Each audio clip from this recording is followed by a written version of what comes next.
science and how it works. One of the pieces of science, one of the methodologies of science is to qualify and quantify something. Qualify means, what is it? Now, I'm using these words in a metrology standpoint. So this is physical measurement devices. The probe you stick in that measures temperature or heat or conductivity or voltage or current. Those are types of sensors. CERN uses very specific types of sensors. Radiation detection equipment, another different specific type of sensors for alpha, beta, gamma radiation. Other radiations, and there's many ways of measure. So lots of ways to measure. But one of the things scientists do, physicists, whoever the user of or the inventor of the instrument is, they qualify and quantify something. Qualifying means, what is this telling me? If this little sensor device, if this little piece of bimetallic material at the end of a probe exhibits a change in current through the probe, what does that mean? How did we know there was a change in current in the probe?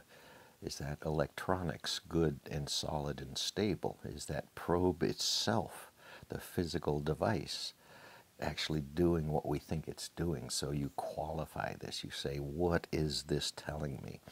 In the case of, say, a thermocouple device, it is telling you temperature. Resistive RTDs, resistive thermocouple devices. Huge engineering field. How do we measure the temperature of something? And that's not the only way to do it, but that is one of the major ways. So, little piece of science, engineering, electronics, technology, coupled to the physics of two different dissimilar metals pressed together, and the electron interaction between those two dissimilar pieces of metal when the temperature changes.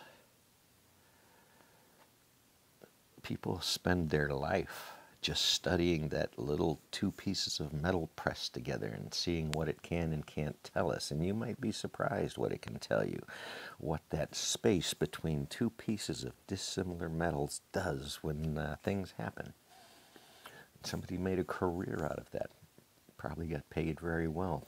Instrument professionals calibrate and certify and watch those things.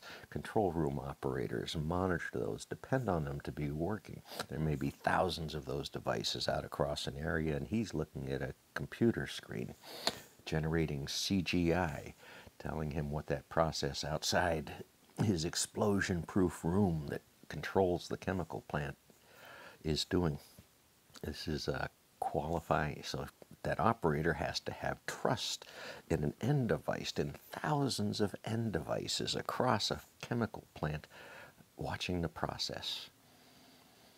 And he's watching the screens, making sure the process is running right, and whatever is supposed to happen is happening, day in, day out, 24 hours a day, year after year, making a large percentage of the plastic used on the planet. And decades later, that plant is still running, still making plastic. So inside that plant are instruments. That was my specialty, instrumentation and controls, and you just knew how they worked. You didn't take them for granted. You went back to manufacturer's specifications. And when something did start to go wrong with an instrument, you went out and found out why and replaced it, because you understand how they work. You're not guessing. You're not waiting for signs from somewhere else. A sign from above in a chemical plant is possibly fire and explosion. So you plan better than that, or you try to. Qualify and quantify, huge words in the measurement sciences themselves. Somewhere there's scientists doing science relying on detectors from a university somewhere else. And the detectors come with sheets that say how they work.